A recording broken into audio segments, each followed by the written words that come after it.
Hi guys! Welcome to my channel, Charles Happiness. Hi mga kaibigan, kumusta kayong lahat? Ito na naman nga ako para ibahagi sa inyo ang aking pinagkakabisihan. Heto lang naman yung telang pula na nabili ko kanina. Tatahiin ko nga pala yan mga mari para meron namang maisuot ang anak kong lalaki sa kanyang sayaw. Meron naman sanang mabibili na gawa na, kaso nga lang namahalan ako. At dahil matyaga naman ako sa pagtatahi, naisip ko na lang bumili ng pulang tela para makamura. Pag ganito nga mga mari ang ginawa nyo, kailangan nyo ng oras at tiyaga sa pagtatahi. Pero kung meron naman kayong makina dyan guys sa bahay nyo, ay mas okay yun kasi mas mapapabilis yung pagtahi nyo ng ganito. Dahil wala rin kaming makina, mano-mano ko itong ginawa hanggang sa matapos ako. Matapos na nga ako dyan mga mare sa pagtatahi, ay nilagyan ko na rin ito ng garter. Nang matapos na nga ako dito mga mare, ay natuwa ako dahil nakagawa ako ng ganito. Akala ko kasi hindi ko kaya.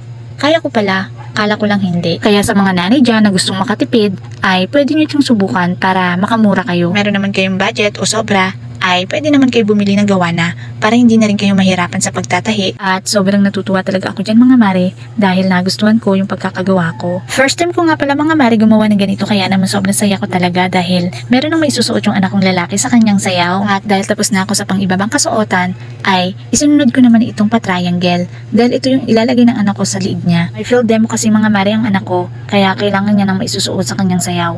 Magsasaka kasi yung kailangan nilang kasuotan kaya ito todo effort ng lola nyo. Alam nyo naman mga mare na kapag magulang na lahat gagawin para sa mga anak hanggat kaya talagang mag-e-effort at go lang para may provide ang pangangailangan nila.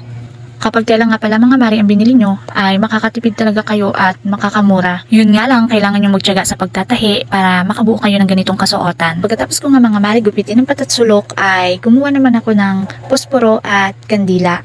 Dahil yung mga gilid ay papasuin ko. At pagkatapos ko nga pala mga mari sa ginagawa ko dyan ay nagpahinga na ako. Pagkatapos ko nga po pala magpahinga dyan ay inayos ko na rin yung mga gamit na dadali ng anak ko sa school. Sasama nga po pala ako dahil ako yung magbibideo sa kanya at magbibihis. At nung matapos na nga ako sa pag-aayos ng aming mga dadalhin ay pinaliguan ko na yung anak kong lalaki. Pagkatapos pinakain ko na rin. At nung matapos ko na siyang asikasuhin, inasikaso ko naman ang sarili ko para mabilis na lang kami makaalis. At nung matapos ko nang ayusin ang sarili ko mga mare, ay umalis na kami ng anak kong lalaki para pumunta sa school. At nung makarating na kami dito sa room, ay nagpahinga muna kami ng anak ko. At nung makapagpahinga kami, ay eto, nilabas ko na yung mga isusuot niya dahil kailangan na daw isuot sabi ng teacher niya. Nung mabihisan ko na nga itong anak ko, ay kinuhanan ko na muna siya ng picture at video para naman meron akong ma-i-vlog sa inyo o maipakitang video. Ayan na nga pala mga mare yung tinahi ko kanina. Ayan.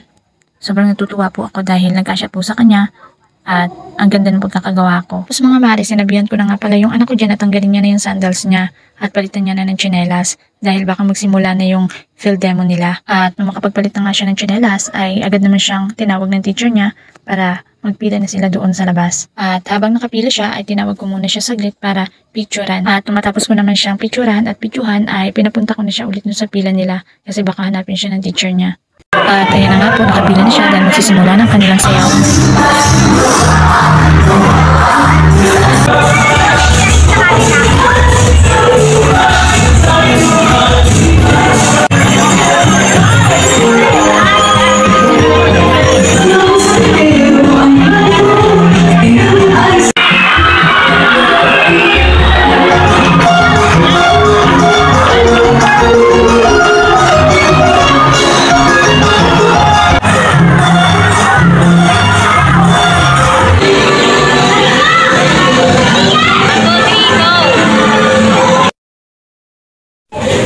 So, ayun na nga mga mare, natapos na yung sayaw at nung matapos na nga ang sayaw ay umuwi na rin kami agad at nagpahinga.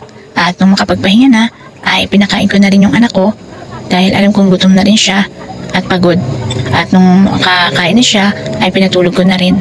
At pagkatapos, ito, lumabas na ako ng kwarto para kumain na rin ako dahil pagod at gutom na talaga ako dyan. At ito naman pala mga mare yung anak kong babae. Nagising na po pala siya ng mga oras na yan. At agad niyang kinuha ay ang diamond painting niya dahil gusto niya doon matapos ito at maipasa niya sa kanyang teacher. Kaya naman, tinulungan ko na din siya para matapos na nga. So hanggang dito na lang mga mare ko. Salamat sa inyong panonood. God bless!